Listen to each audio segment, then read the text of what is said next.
পাই না। তো ওই লোকের 2 কেজি চাল হয়, 1.5 কেজি চাল হয়, 20টা টাকা হয়। কিন্তু এই মেয়েটির বাবুজি 1 বস্তা করে চাল হয়।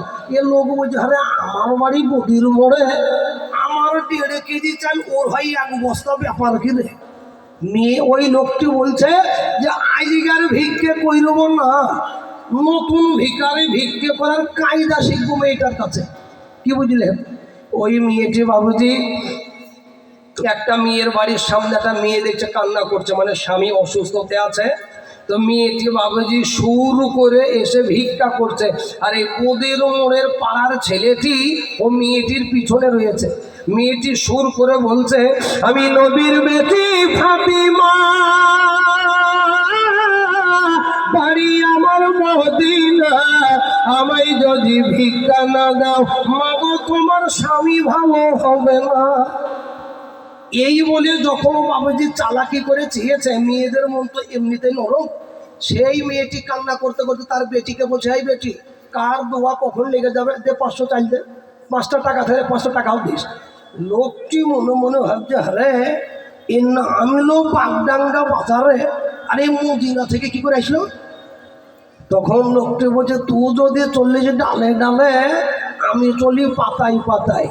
আগো মেয়েদের বুদ্ধি ছেলেদের হাতের নিচে, এটা আমি বলছি না। বাগডাঙ্গার মায়েরা বলছে মৌলবি তো ভালো না, আমি আপনাদের বলছিলাম নবীজি বলে গিয়েছেন। কেন? হ্যাঁ, কারণ বিয়েতে যদি সাক্ষী লাগে তো ছেলে হইলে 1 জন লাগবে, আর যদি মেয়ে হয় তো 2 জন লাগবে। তাহলে এই মেয়েদের এবং ছেলেদের বুদ্ধি হাঁপাহাপি হয়ে গেল না, না কি বুঝলেন আপনারা? তাই না? তো শুনুন, এই মেয়েটি যেই বাড়িতে যাইবা ওই চিচিং কায়দাতেই ভিক্ষা চাই। ভিক্ষা করতে করতে করতে বস্তা লোড যখন হইল, তখন বেটা ছেলেটা বলছে, তুই খালি বস্তা লোড কর, ঠিক বস্তা খালি করে নেব। আচ্ছা আপনারা বলুন, এই ফাতিমার স্বামীর নাম কি ছিল গো? হযরত ফাতিমার স্বামীর নাম হ্যাঁ হযরতে আলী।